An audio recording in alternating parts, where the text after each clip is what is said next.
ରଜରେ ଆପଣମାନେ ପୋଡ଼ପିଠା ତ ବନେଇଥିବେ ବା ଖାଇଥିବେ। କ'ଣ ଆପଣମାନେ ଆମ୍ବରେ କେବେ ପୋଡ଼ପିଠା ବନେଇଛନ୍ତି କି ଖାଇଛନ୍ତି କି? ଯଦି ଆମ୍ବରେ ପୋଡ଼ପିଠା ବନେଇ ନାହାନ୍ତିନି, ଖାଇ ନାହାନ୍ତିନି, ତାହେଲେ ଆଜି ଚାଲନ୍ତୁ ବନେଇବା ରଜ ସ୍ପେଶାଲ ସ୍ୱାଦିଷ୍ଟ ଆମ୍ବ ପୋଡ଼ପିଠା। ଏହି ଆମ୍ବ ପୋଡ଼ପିଠା ବନେଇବା ପାଇଁ ଭିଡ଼ିଓଟିକୁ ଆପଣମାନେ ସମ୍ପୂର୍ଣ୍ଣ ଦେଖନ୍ତୁ, ଶେଷ ଯାଏ ଦେଖନ୍ତୁ, ଲାଇକ୍ ସେୟାର କରିବେ। ଚ୍ୟାନେଲରେ ଯଦି ନୂଆ ଅଛନ୍ତି, ପ୍ରଥମ ଥର ପାଇଁ ଦେଖୁଛନ୍ତି, ତାହେଲେ ପ୍ଲିଜ୍ ସବସ୍କ୍ରାଇବ୍ କରିବେ। ନମସ୍କାର, ଜୟ ଜଗନ୍ନାଥ ସାଙ୍ଗମାନେ। ମମ୍ସ କିଚେନ୍ କୁଇନ୍ରେ ଆପଣମାନଙ୍କୁ ସମସ୍ତଙ୍କୁ ବହୁତ ବହୁତ ସ୍ୱାଗତ। ଆମ୍ବ ପୋଡ଼ପିଠା ବନେଇବା ପାଇଁ ମୁଁ ଏଇଠି ଦେଖନ୍ତୁ 2ଟା ପାଚିଲା ଆମ୍ବ ନେଇଛି, ବଡ଼ ଆମ୍ବ ନେଇଛି ଏଇଠି ମୁଁ। ତ ଆପଣମାନେ ଯେତିକି ବନେଇବେ ସେଇ ଅନୁସାରେ ଆମ୍ବ ନେବେ।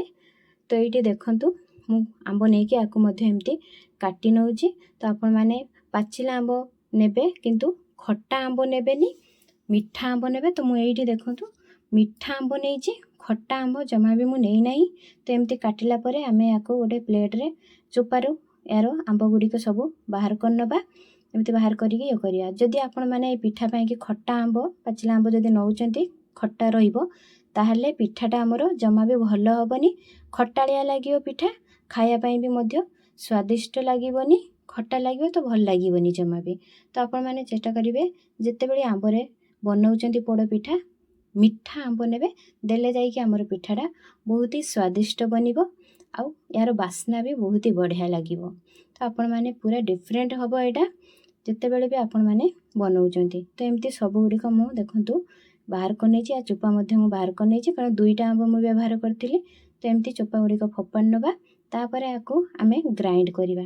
ତ ଏଇଠି ମୁଁ ଗୋଟେ ଗ୍ରାଇଣ୍ଡର ଜାର୍ ନେଇଛି। ଏଇଠି ଦେଖନ୍ତୁ ଆକୁ ଗ୍ରାଇଣ୍ଡର ଜାର୍ରେ ଆମେ ଦେଇକି ଗ୍ରାଇଣ୍ଡ କରିବା, କିନ୍ତୁ ଏଇଥିରେ ଆମେ ପାଣି ଜମା ବି ବ୍ୟବହାର କରିବାନି। ଏମିତି ଆମ୍ବ ଦେଇକି ଆମେ ପୁରା ଏକଦମ ଚିକ୍କଣ କରିକି ଆକୁ ବାଟିକି ନେଇ ଆସିବା। ଜମା ବି ଦରଦରିଆ ରଖିବେନି।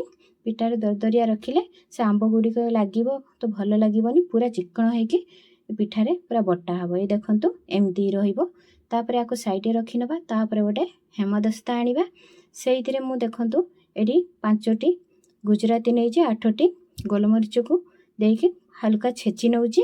ତ ଏଇଠି ଦେଖନ୍ତୁ ମୁଁ ପୁରା ଦରଦରିଆ କରିକି ଛେଚି ନେଇଛି। ତ ଏବେ ସାଇଡ଼ରେ ୟାକୁ ରଖିନେବା। ସେପଟେ ଆମେ ଗୋଟେ ଗ୍ୟାସ୍ରେ ଫ୍ଲେମ୍କୁ ଲୋରେ ରଖିକି ଗୋଟେ କଡ଼େଇ ବସାଇ ନେବା। ଆଉ 1 ଚାମଚ ଘିଅ ଦେବା। ତାପରେ ଏଇଠି ମୁଁ ଗୋଟେ ନଡ଼ିଆ ବ୍ୟବହାର କରିଛି। ଗୋଟେ ନଡ଼ିଆର ଅଧା ନଡ଼ିଆ ମୁଁ ଏମିତି ଛୋଟ ପିସ୍ରେ କାଟିକି ନେଇଛି। ତା ସାଙ୍ଗକୁ ମୁଁ କିଛି କାଜୁ ନେଇଛି। କାଜୁ ବଦଳରେ ଆପଣମାନେ ଚିନାବାଦାମ ବି ମଧ୍ୟ ନେଇପାରିବେ। ତାପରେ ହାଲକା ୟାକୁ ଭାଜିଲା ପରେ ଏଇଥିରେ କ୍ଷୀର ବ୍ୟବହାର କରିବା। ତ ମୁଁ ଏଇଠି 3 କପ୍ କ୍ଷୀର ନେଉଛି। ଆପଣମାନେ କ୍ଷୀର ବଦଳରେ ପାଣି ମଧ୍ୟ ନେଇପାରିବେ। ତାପରେ ଆମେ ଯେଉଁ ଛେଚିକି ରଖିଥିଲେ ତାକୁ ମିଶାଇ ନେବା। ଆଉ ଏଇଠି 1 ଚାମଚ ପାନମଧୁରୀ, 1/2 ଚାମଚ ସ୍ୱାଦ ଅନୁସାରେ ଲୁଣ ମିଶାଇକି ଆମେ ଫ୍ଲେମ୍କୁ ହାଇରେ ରଖିକି ଫୁଟିବା ପାଇଁ ଛାଡ଼ିବା। ତ ଏଇଠି ଦେଖନ୍ତୁ ଆମର ସବୁ ଜିନିଷ ଫୁଟିଗଲା। ଏଇଠି ଦେଖନ୍ତୁ ତାପରେ ମୁଁ ଏଇଠି 1 କପ୍ ଗୁଡ଼ ବ୍ୟବହାର କରୁଛି ଏ ପିଠା ପାଇଁ। ଆପଣମାନେ ଚାହିଁଲେ ଗୁଡ଼ ବଦଳରେ ଚିନି ମଧ୍ୟ ନେଇପାରିବେ। ୟାକୁ ମଧ୍ୟ ଆମେ ଫ୍ଲେମ୍କୁ ହାଇରେ ରଖିକି ୟାକୁ ଭଲ ଭାବରେ ମିଶାଇ ନେବା। ଏଇଠି ମିଶିଗଲାନି। ମିଶିଗଲା ପରେ ଏଇଠି ଦେଖନ୍ତୁ ମୁଁ ଏଇଠି 1.5 କପ୍ ନେଇଛି ଚାଉଳ ଗୁଣ୍ଡ। ତ ମୁଁ ଚାଉଳ ଗୁଣ୍ଡ 1 କପ୍ ଆଗେ ଅଧା କପ୍ ଆମେ ଏଇଠି ଦେଇକି ଫ୍ଲେମ୍କୁ ଲୋରେ ରଖିକି ଏମିତି ମିଶାଇ ନେବା। ଆଉ ଅଧା କପ୍ ଏମିତି ମିଶିଗଲା ପରେ ଆମେ ଦେଲା ପରେ ୟାକୁ ଫ୍ଲେମ୍କୁ ଲୋରେ ରହିବା ପାଇଁ ଦେବା। ତାପରେ ଲଗାତାର ଆମେ ଏମିତି ଗୋଳେଇ ନେବା। ତାପରେ ଆଉ ଅଧା କପ୍ ଯେଉଁ ଅଛି ରଖିଛେ, ଆଉ ଅଧା କପ୍ ଏଇଥିରେ ଆମେ ଚାଉଳ ଗୁଣ୍ଡ ମିଶାଇବା। ତ ଫ୍ଲେମ୍କୁ ପୁରା ଲୋରେ ରଖିକି ମିଶାଇବେ, ଯାହାଫଳରେ କ'ଣ ହେବ ନା ଆମ ଭଲ ଭାବରେ ମିଶି ଯାଇପାରିବ, ଆଉ ଲମ୍ସ ରହିବନି। ତ ଏଇଠି ଦେଖନ୍ତୁ ଭଲ ଭାବରେ ମିଶିଗଲା ପରେ ଏଇଠି ଯେଉଁ ଆମେ ପେଷ୍ଟ ବନେଇକି ରଖିଥିଲେ ଆମ୍ବର, ତାକୁ ଏଇଠି ମିଶାଇ ନେବା। କିନ୍ତୁ ଫ୍ଲେମ୍କୁ ଲୋରେ ରଖିକି ୟାକୁ ପ୍ରଥମେ ମିଶାଇବେ। ମୁଁ ଏଇଠି ମିଶାଉଛି। ଆପଣମାନେ ଚାହିଁଲେ କ୍ଷୀର ଯେତେବେଳେ ସବୁ ଜିନିଷ ଦେଇକି ଫୁଟେଇଥିଲେ ସେତିକି ବେଳେ ବି ଆପଣମାନେ ମିଶାଇ ପାରିବେ ଆମ୍ବକୁ। ତ ଏଇଠି ମୁଁ ଲାଷ୍ଟକୁ ଏଇଠି ମିଶାଉଛି। ତାପରେ ଫ୍ଲେମ୍କୁ ମିଡ଼ିୟମରେ ରଖିକି ଆମେ ଏଇଠି ଜନ୍ତୁଣି ପ୍ରସ୍ତୁତ କରିନେବା। ତ ଏଇଠି ଦେଖନ୍ତୁ ଆମର ଜନ୍ତୁଣିଟା ଆମର ଏଇଠି ପ୍ରାୟତଃ ସିଝିଗଲାନି। ଏଇ ଦେଖନ୍ତୁ କଡ଼େଇକୁ ବି ଛାଡ଼ି ଦେଉଛି, ପ୍ରାୟ ହେଇଗଲାନି। ତ ଏଇଠି ଦେଖନ୍ତୁ ଆଉ ଟିକେ ମିଶାଇଲା ପରେ ଆମର ଏଇଠି ପ୍ରାୟତଃ ସମ୍ପୂର୍ଣ୍ଣ ହେଇଗଲା। ତ ଏବେ ଫ୍ଲେମ୍କୁ ଆମେ ମିଡ଼ିୟମରେ ରଖିକି ଆଉ 1 ମିନିଟ୍ ପାଇଁକି ଆମେ ୟାକୁ ଓହ୍ଲେଇ ନେବା। ତ ଏଇଠି ହେଇଗଲା। ଏବେ ୟାକୁ ସାଇଡ଼ରେ ରଖିନେବା। ତାପରେ ଆଉ ଗୋଟେ କଡ଼େଇ ନେଇ ଆସିବା। ଏଇଠି ଦେଖନ୍ତୁ କଡ଼େଇ ବସିଲା ପରେ ମୁଁ ୟା ସାଇଜ୍ରେ ଗୋଟେ ଆଲୁମିନିୟମ ଫଏଲ୍ କାଟି ନେଇଛି। ତାପରେ ଏଇଠି ଯେଉଁ ଆମେ ପିଠାଟା ପୋଡ଼ିବୁ ସିଝେଇବୁ। ତ ସେଇଠି ତା ଉପରେ ଦେଲା ପରେ ଏଇଥିରେ 1 ଚାମଚ ଘିଅ ଲଗେଇ ନେବା। ତ ମୁଁ ଏଇଠି ଆଲୁମିନିୟମ ଫଏଲ୍ ନେଇଛି, ୟା ବଦଳରେ ଆପଣମାନେ କଦଳୀ ପତ୍ର ବା ଡାଇରେକ୍ଟ ଆପଣମାନେ କଡ଼େଇରେ ବନେଇ ପାରିବେ। ତାପରେ ଏଇଠି ମୁଁ 4 ଚାମଚ ନଡ଼ିଆ କୋରା ଦେଇ ଦେଉଛି, ମାନେ ଆଉ ଟିକେ ଅଧିକା ଟେଷ୍ଟ ବଢ଼ିବା ପାଇଁ କି ପିଠାର। ଏଇଠି ନଡ଼ିଆ କୋରା କିଛି ଦେଲା ପରେ ତାପରେ ଯେଉଁ ଆମେ ଜନ୍ତୁଣିଟା ରଖିଥିଲେ ଏଇଠି ସବୁଗୁଡ଼ିକ ଜନ୍ତୁଣି ଆମେ ଦେଇଦେବା। ତାପରେ ହାତରେ ଟିକେ ଘିଅ ବା ତେଲ ଲଗେଇକି ଆପଣମାନେ ଏମିତି ତାକୁ ସମାନ କରିନେବେ। ସେଇ ପିଠା ସାଇଜରେ ପୁରା ଗୋଲ ହେବ। ଏମିତି ଦେଖନ୍ତୁ ମୁଁ ସମାନ କରିନେଲି। ତାପରେ ଆକୁ କଭର କରିବା, କିନ୍ତୁ ତା ପୂର୍ବରୁ ଆଉ କିଛି ନଡ଼ିଆ କୋରା ରଖିଛେ, ତା ଉପରେ ଏମିତି ନଡ଼ିଆ କୋରା ଦେବା। ନଡ଼ିଆ କୋରା ଦେଇ ସାରିଲା ପରେ ତ ଏଇଠି ତାପରେ ମୁଁ କିଛି ନଡ଼ିଆ ସ୍ଲାଇସ୍ ମଧ୍ୟ କାଟିକି ଦେଇଛି ସଜିବା ପାଇଁ। ତ ଏଇଠି ମୁଁ ସଜେଇ ନେଉଛି ଖାଲି ନଡ଼ିଆ ଦେଇକି, ଆପଣମାନେ ବାଦାମ ନଡ଼ିଆ ଦେଇକି ମଧ୍ୟ ସଜେଇ ପାରିବେ। ତାପରେ 20 ମିନିଟ୍ ପାଇଁକି ଆମେ ମିଡ଼ିୟମ୍ ଫ୍ଲେମ୍ରେ ଛାଡ଼ିବା। ତ ଏଇଠି ଦେଖନ୍ତୁ ମିଡ଼ିୟମ୍ ଫ୍ଲେମ୍ରେ ମୁଁ 20 ମିନିଟ୍ ଛାଡ଼ିଲା ପରେ ଏଇଠି ଆମର ପିଠାଟା ଭଲ ଭାବରେ ପୋଡ଼ି ଯାଇଛି। ଥଣ୍ଡା ହେଲା ପରେ ଆପଣମାନଙ୍କୁ ଦେଖାଉଛି, ଏ ଦେଖନ୍ତୁ ଥଣ୍ଡା ହେଇଯାଇଛି। ଏବେ ୟାକୁ ଓଲଟେଇ ନେବା।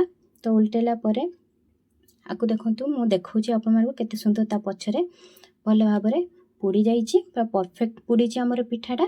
ଆଉ ୟା ବାସ୍ନା ବି ବହୁତ ବଢ଼ିଆ ଆସିଛି। ରଜକୁ ଏବେ ବାକି ଅଛି, କିନ୍ତୁ ଲାଗୁଛି ଯେମିତି ଆଜି ହିଁ ରଜ। ତ ଏଇଠି ଦେଖନ୍ତୁ ଏତେ ସୁନ୍ଦର ବାସ୍ନା ହେଉଛି ଆମ୍ବର ପୋଡ଼ ପିଠାର, ପୁରା ବଢ଼ିଆ ବାସ୍ନା ଆସୁଛି, ଘର ପୁରା ମହକୁଛି। ଏଇଠି ଦେଖନ୍ତୁ କେତେ ସୁନ୍ଦର ପୋଡ଼ି ଯାଇଛି, ଭଲ ଭାବରେ ପରଫେକ୍ଟ ପୋଡ଼ିଛି। ଏଇଠି ଓଲଟେଇକି ମୁଁ ଆପଣମାନଙ୍କୁ କାଟିକି ମଧ୍ୟ ଏଇଠି ଦେଖେଇବି। ଏଇ ଦେଖନ୍ତୁ ବଢ଼ିଆ ସେ ପୋଡ଼ିଛି, ଏଇ ଦେଖନ୍ତୁ କେତେ ସୁନ୍ଦର। ତ ମୁଁ ଆପଣମାନଙ୍କୁ ଗୋଟେ କାଟିକି ଦେଖାଉଛି, ଦେଖନ୍ତୁ। ତ ଏଇଠି ମୁଁ ଗୋଟେ ଆପଣମାନଙ୍କୁ କାଟିକି ଦେଖେଇବି। ତ ଆପଣମାନେ ନିଶ୍ଚୟ ବନେଇବେ, ଦେଖିବେ ବହୁତ ହି ବଢ଼ିଆ ଲାଗିବ। ପିଲାମାନଙ୍କ ପାଇଁକି ତ ବହୁତ ହି ବଢ଼ିଆ ରହିବ, କାରଣ ରଜରେ ଯଦି ଏମିତି ଆମ୍ବରେ ପୋଡ଼ପିଠା ବନେଇକି ଦେବେ ବହୁତ ହି ଖୁସି ହେବେ, ଖାଇକି ମଧ୍ୟ ବହୁତ ହି ଖୁସି ଲାଗିବ, ବହୁତ ହି ସ୍ୱାଦିଷ୍ଟ ବନିବ। ଏଇଠି ଦେଖନ୍ତୁ, ଏ ଦେଖନ୍ତୁ ଚିପିକି ଦେଖି କେତେ ନରମ ବନିଛି। ଏଇ ଦେଖନ୍ତୁ ଭିତରେ ନରମ, ବାହାର ପୁରା ପରଫେକ୍ଟ ରହିଛି। ଏମିତି ପୋଡ଼ପିଠା ବନାନ୍ତୁ, ମୁଁ ଯେମିତି ବନେଇଲି ଦେଖିବେ ବହୁତ ବଢ଼ିଆ ବନିବ, ଆଉ ଖାଇବା ପାଇଁ ମଧ୍ୟ ବହୁତ ହି ସ୍ୱାଦିଷ୍ଟ ହେବ। ତ ଆପଣମାନେ ନିଶ୍ଚୟ ଟ୍ରାଏ କରନ୍ତୁ, ଆଉ ଏ ରଜରେ ଏନ୍ଜୟ କରନ୍ତୁ। ଆଉ ଏ ରେସିପିଟା ଆପଣମାନଙ୍କୁ କେମିତି ଲାଗିଲା, ଏ ପୋଡ଼ପିଠା ରେସିପି, ଆମ୍ବ ପୋଡ଼ପିଠା ରେସିପି ନିଶ୍ଚୟ ଜଣାଇବେ କମେଣ୍ଟ ମାଧ୍ୟମରେ। ଯଦି ଭଲ ଲାଗିଥାଏ ମୋ ଚ୍ୟାନେଲକୁ ଲାଇକ୍, ସେୟାର, ସବସ୍କ୍ରାଇବ୍ କରିବା ପାଇଁ ଜମା ଭୁଲିବେନି। ତା ସାଙ୍ଗକୁ ବେଲ୍ ଆଇକନ୍ ବଟନ୍କୁ ଦବାଇ ଦେବେ, ଯାହାଫଳରେ ମୁଁ ଯେତେବେଳେ ବି ରେସିପି ଛାଡ଼ିବି ପ୍ରଥମେ ଆପଣମାନେ ଦେଖିପାରିବେ। ପ୍ରଥମେ ନୋଟିଫିକେସନ୍ ଯିବ ଆପଣମାନଙ୍କ ପାଖକୁ, ତ ଆପଣମାନେ ଦେଖିପାରିବେ। ତ ପୁଣି ଦେଖାବା ଗୋଟେ ନୂଆ ଭିଡ଼ିଓରେ। ସେତେବେଳେ ରହୁଛି।